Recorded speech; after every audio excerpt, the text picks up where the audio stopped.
You know, every single year, thousands of psychological studies get published, and they are packed with incredible insights into how our minds work. But let's be real, how many of those insights do we actually use? Well, we're about to change that. We're going to distill some of that powerful research into 12 practical, easy-to-use tools that you can start using to upgrade your life, like today. So we're about to dive into the hidden principles that are quietly running the show in the background of our lives, shaping our moods, our decisions, everything. And look, this isn't just some abstract theory from a dusty textbook. This is like the invisible operating system for our social world. Let me ask you a question. Do you really know how your own mind works? I mean, it seems simple, right? But the answer is way more complex than you'd think. We all like to imagine we're in the driver's seat, totally in control. But the truth is, sometimes our own brain is the biggest mystery of all. Our perception of ourselves, it's not always as accurate as we believe.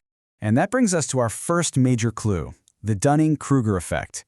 This thing is fascinating. It basically shows that the most skilled, most competent people often doubt themselves, thinking they're not that good. Meanwhile, folks with a lot less skill can be bursting with confidence. It's a perfect example of how our minds can, play tricks on us. Okay, so keeping that in mind, let's start building our first toolkit. This one is all about mastering your own internal state, your mindset, your mood, your habits, the stuff that happens inside your own head. So, have a look at this number, 66.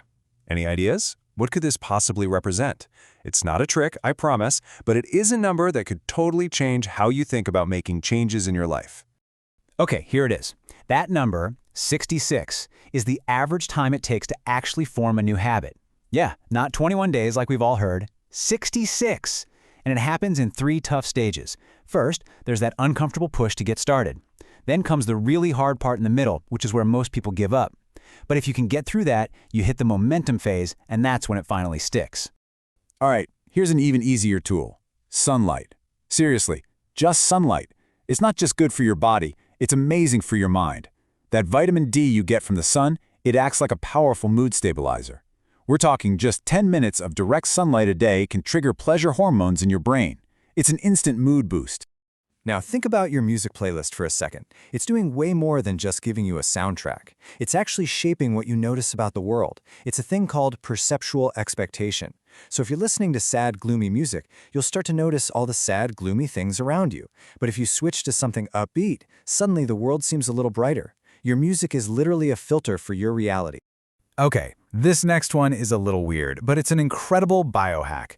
If you're feeling anxious, say before a big presentation, find a private spot and just sing. I'm serious. The physical act of singing releases oxytocin. That's the feel-good hormone, and it almost instantly lowers your stress and slows your heart rate. It's a fantastic little trick for instant calm. All right, let's keep building. Moving on to our second toolkit. We've looked inward, now we're going to shift our focus to how we interact with other people. These tools are all about helping you build rapport and improve your social connections, like right away. And this quote from the Dalai Lama just sets the stage perfectly. The real secret to connecting with people isn't about talking more, it's about listening more. It's about paying attention and really understanding who you're with. This might be the simplest but most powerful social tool that exists. Just use people's names. When we hear our own name, it actually activates unique parts of our brain. It makes us feel seen, it makes us feel valued. It's such a small effort, but man, the impact is huge. And then there's this subconscious technique called the chameleon effect. It's all about subtly mirroring another person's body language or even the words they use. You don't want to be obvious about it, of course, but when you do it, their brain subconsciously registers you as being familiar, as being safe.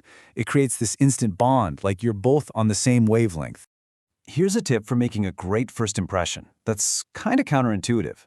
Stop trying so hard to sound smart. Instead, focus on making the other person feel smart. Find something they're passionate about and just ask them to teach you about it. When you let someone share what they know, they feel brilliant, they feel validated, and they'll associate that amazing feeling with you. Okay, time for our third and final toolkit. Now this one's a little more advanced. We're going to look at some subtle ways you can help guide conversations and situations towards better outcomes for everybody involved. Let's kick things off with a classic scenario, one I'm sure we've all experienced on one side or the other. How do you get a kid to study without it turning into a huge battle? This simple problem sets up one of the most useful psychological techniques you can ever learn. And the answer is the illusion of choice. See, Instead of giving a command like, go study, which just begs for a fight, you give them two options that both lead to the same result you want. The child feels like they have some control because they get to make a choice, but you still get your goal. And trust me, this doesn't just work on kids. It works in business, in relationships, everywhere. Next up, silence. You'd be amazed how powerful silence can be. Most of us find it really uncomfortable. So if you want to get more information out of someone, just ask a very clear question and then shut up. Just wait. Maintain eye contact, stay quiet.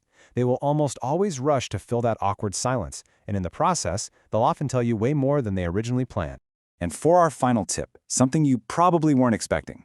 If you're in a tense situation, a meeting or a conversation, and you can feel a big argument brewing, just start eating something. Seriously, even just offering someone a piece of gum or a mint can work.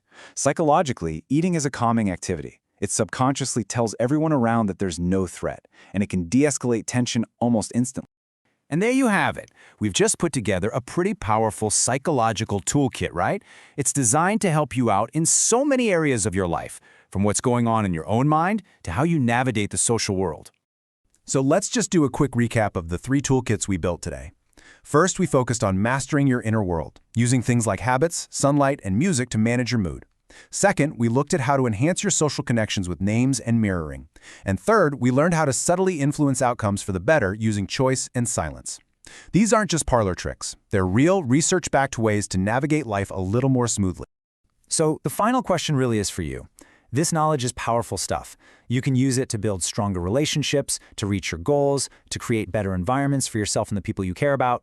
The real challenge and the real opportunity is to take these insights and use them thoughtfully, ethically, to make your world and the world of those around you just a little bit better.